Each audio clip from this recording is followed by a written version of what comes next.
O Espiritismo desvenda os grandes enigmas da vida. De onde venho? Para onde vou? O que acontece após a morte?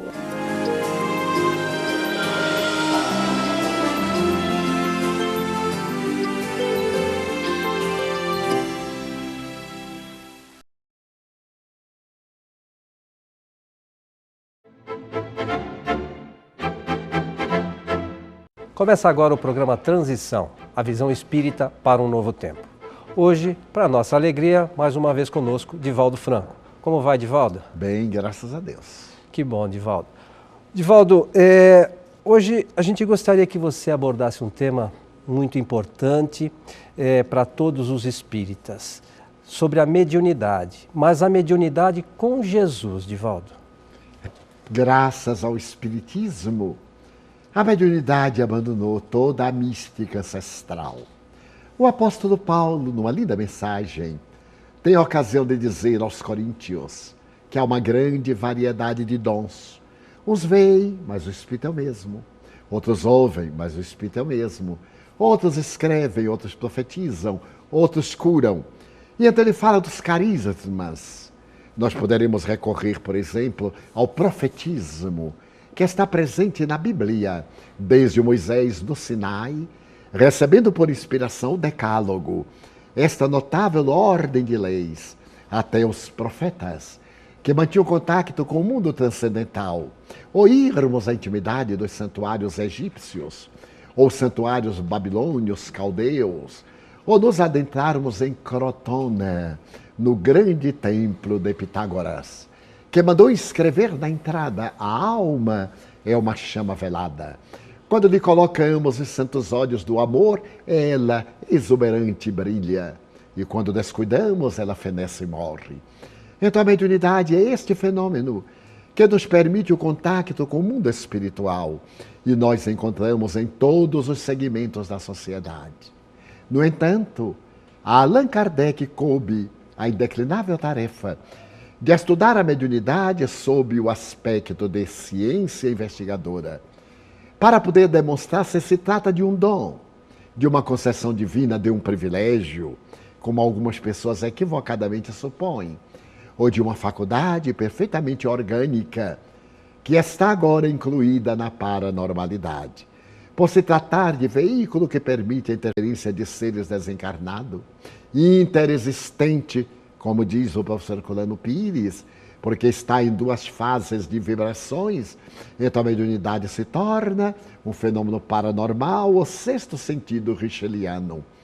Dessa maneira, Allan Kardec vai estudar como deve ser exercida a mediunidade. Nós vamos encontrar, por exemplo, nessas manifestações da Buena Dicha, mediunidade de inspiração, nas cartas que se jogam, na bola de cristal que se olha, nos búzios da tradição africanista, na leitura do chá, quando termina de sorvê-lo, a arrumação das folhas que ficam na base da xícara, ou de mil maneiras que servem no período dos auríspices em Roma, que abriam as aves vivas para examinar-lhes as vísceras e então ter ideia das batalhas que seriam travadas pelas legiões. Seja qual for o aspecto, é sempre uma interferência entre os dois mundos. Portanto, é um fenômeno paranormal, de natureza orgânica, que mereceu da doutrina espírita estudo sério. Por isso que, diga-se de uma por todas as vezes, que a mediunidade não é uma invenção do espiritismo. A mediunidade é um fenômeno histórico que o espiritismo estudou para constatar a sobrevivência da vida ao fenômeno da morte. E ao encontrar a alma imortal, Allan Kardec esteve examinando as consequências ético-morais do exercício da mediunidade. E ele concluiu que vivemos num mundo de sintonias, de vibrações, de harmonias. Os semelhantes se atraem e os diferentes se repelem. Essa velha lei das afinidades. Então Allan Kardec estabelece princípios éticos para o exercício da mediunidade espírita. Poderemos ter a mediunidade católica, é claro. A notável Hildegard de Bingen, célebre da igreja, era médium. Francisco de Assis comunicava-se com Jesus, era médium, Antônio de Pádua. Ora bem, a mediunidade, portanto, é neutra. Allan Kardec, utilizando-se da mediunidade, procurou colocá-la dentro dos padrões da doutrina espírita. Uma doutrina ética de seriedade, de compostura, na qual a mediunidade deve ser exercida gratuitamente. Quando nos referimos gratuitamente, damos uma abrangência muito maior. Não se deve oferecer presentes aos médiuns, para não os tornarmos ambiciosos, para não lhes comprarmos a dignidade. A mediunidade deve ser exercida cristamente. O médium não é o dono do fenômeno, é o instrumento pelo qual o fenômeno se manifesta. Dai de graça, conforme de graça recebestes. Muita gente me diz, eu não ganho nada. Sim, mas recebe joias, recebe roupas de alto custo, sapatos, presentes, perfumes. É uma forma também de vender a mediunidade. É necessário que mantenhamos um estado de muita dignidade. Mais recentemente tem ocorrido no movimento espírita algumas áreas de incompreensão. Quando quaisquer instituições realizam movimentos de amplitude, alugam auditórios imensos e solicitam ajuda dos que vão participar. Então, pessoas precipitadas estão cobrando. Não estão cobrando, estão pedindo colaboração. Examinemos, por exemplo, este programa. Ele vai ao coração de alguns milhões de indivíduos, mas ele é grátis para quem ouve. Alguém é o mecenas, é o benfeitor. Muitos de nós achamos o programa fantástico porque nos ilumina. Quantas pessoas têm sido liberadas das obsessões, têm encontrado o caminho através dos expositores que por aqui passam em um número expressivo. Mas tudo isso custa dinheiro. É muito bom que se lhes faça caridade. Quando é que os beneficiários vão começar a fazer a caridade por sua vez? Há uma instituição de beneficência. Ela tem dificuldades. Então se pensa em fazer um seminário e se pedir uma cooperação dos que se vão beneficiar. Logo, puritanos, que existem em todo lugar. Não indivíduos puros, puritanos, porque todos pecam. Lembremos do diálogo de Jesus a respeito da mulher adúltera. E o que estiver isento de pecado, atire-lhe a primeira pedra. E logo diz que a mensagem está sendo vendida. De maneira nenhuma. Como poderemos falar a uma massa no meio da rua, ao descuido do tempo, sem lhe dar a menor condição de comodidade para ouvir, de uma maneira digna? Ah, mas logo diz, os pobres não têm vez. Como não têm vez? É somente dizer que é pobre, não pode contribuir. Nenhuma instituição que eu saiba, honorável, fecha a porta a esse indivíduo. E as centenas, as milhares de conferências gratuitas que os pobres não vão. As reuniões doutrinárias habituais da casa espírita, portas abertas, que muitos não vão. Mas a casa espírita está aberta, mas ela paga aluguel, ou paga os compromissos da lei. Ela tem funcionário para atender, custa dinheiro. Quando é que alguém vai se lembrar de colaborar? Então, muitas vezes, essas instituições formulam a proposta de um seminário, de um encontro, como aconteceu com Chico Xavier aqui em São Paulo, quando a senhora Mercedes realizava os jantares, que ficaram célebres, convidava artistas, e as pessoas iam, não eram ao jantar, nem para ouvir o artista, iam, sejamos honestos, para poder estar com Chico Xavier, para poder apertar-lhe a mão na fila imensa, nos encontros que iam até as madrugadas, tardes, noites, madrugadas de autógrafos. Para poder apertar-lhe a mão, a pessoa ia com um livro. Será que estavam vendendo a imagem de Chico Xavier? De maneira nenhuma. Era também uma maneira de estimular a pessoa a ler, porque se não tem motivação, não ler. Não irá a uma livraria buscar o livro, outra hora eu compro, e esta hora não chega nunca. Então aquele seminário é para poder beneficiar a instituição espírita. Mas aquele que ali está não recebe nada. Convida-se alguém para ir expor a doutrina em algum lugar. Tem que se pagar a passagem, a pessoa não cobra nada. Mas alguém tem que contribuir. Será um crime pedir-se ajuda? No Espiritismo, a mediunidade com Jesus é nobre, porque o médium, isto sim, não se beneficia. E muitas vezes se coloca um livro por ele psicografado, como no meu caso, e de outros.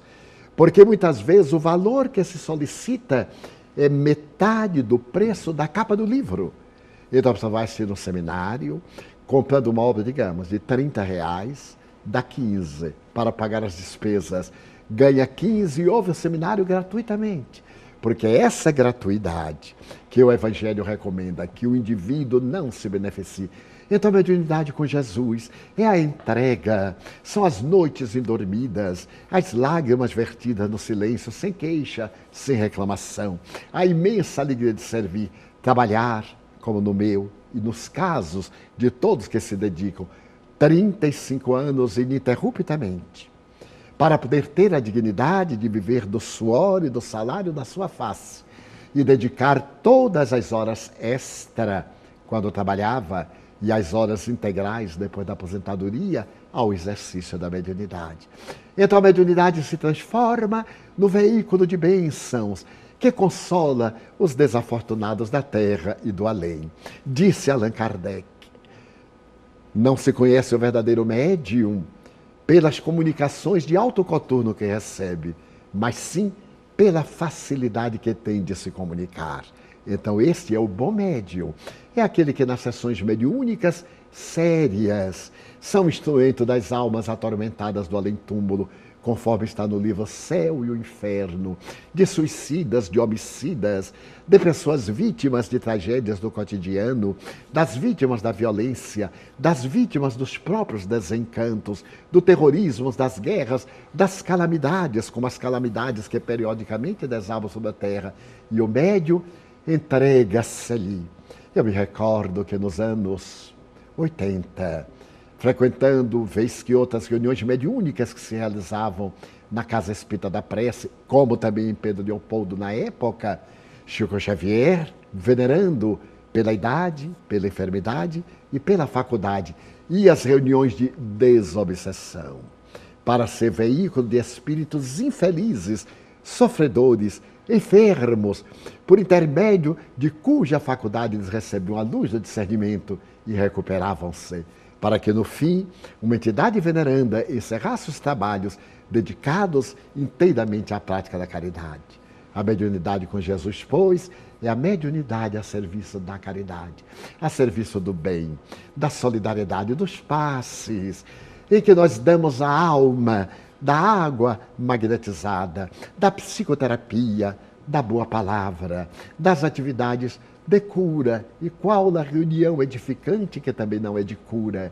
Desde que estejam 2 ou mais reunidos em meu nome, disse Jesus, aí eu estarei entre eles. Então a proposta da mediunidade com Jesus é essa proposta da mediunidade sensível, simples, bondosa, missionária do amor e da ternura, em que o médium se apague, como dizia muito bem João Batista, a mim me comove. É necessário que eu desapareça para que ele cresça. É necessário que nós, os médiuns, deixemos de tanto charme, de tanto encantamento, que nós desapareçamos para que o Cristo vivo pulse em nós.